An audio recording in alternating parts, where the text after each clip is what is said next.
Македонија да продолжи со реформите и да не се дозволи уназадување на процесите дома е она на што земјава треба да се насочи, откако Бугарија најави дека нема да дозволи старт на преговорите на земјава со Европската унија.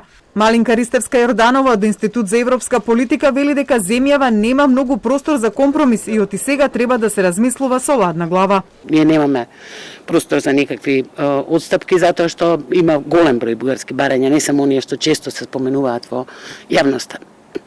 Друго, што би значило подигувањето на ветото од страна на Бугарија? Дали тоа ќе значи откажување од нивната рамковна позиција воопшто во текот на процесот на пристапување или некакво одложување? Бугарија сега евентуално би можела да го повлече нејзиното барање кое се однесува на содржината на преговарачката рамка, но да продолжи сословувањето во текот на преговорите. Тоа е големиот проблем всушност.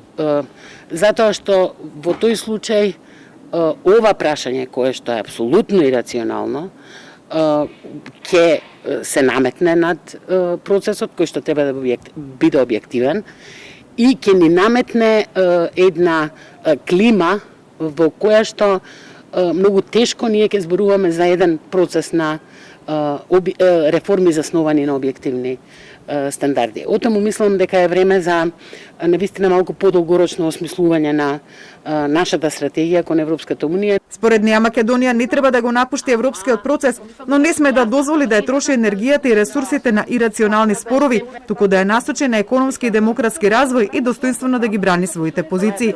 Ристевска-Јорданова смета дека блокадата од Бугарија не може да предизвика ретроградни процеси во земјата како што предизвика блокадата во НАТО од Грција во 2008 година. Сега има еден друг ризик, дека ние немаме доволно доверба дека самите можеме да спроведеме реформи според наша визија, со наши капацитети, со наш потенцијал. Дека нам ни е неопходно некој да не турка од страна. И тука го гледам големиот ризик. Значи, проблемот на доверба во сопствените капацитети, можности во сопствената нација. Блокадата на Македонија би било спротивно на интересите на Унијата и би го нарушила кредибилитетот, вели Ристевска-Јорданова, што пак според неа ќе го држи прашањето на Македонија на дневниот ред на Унијата. Сепак, нивото на кое ќе биде тоа, ќе зависи од земјата членка која ќе биде председавач, каква ќе биде економската ситуација и состојбата со ковид кризата. Но она што ќе мора понатаму Унијата да го преиспита се нејзините чекори, но и политики на проширувањето.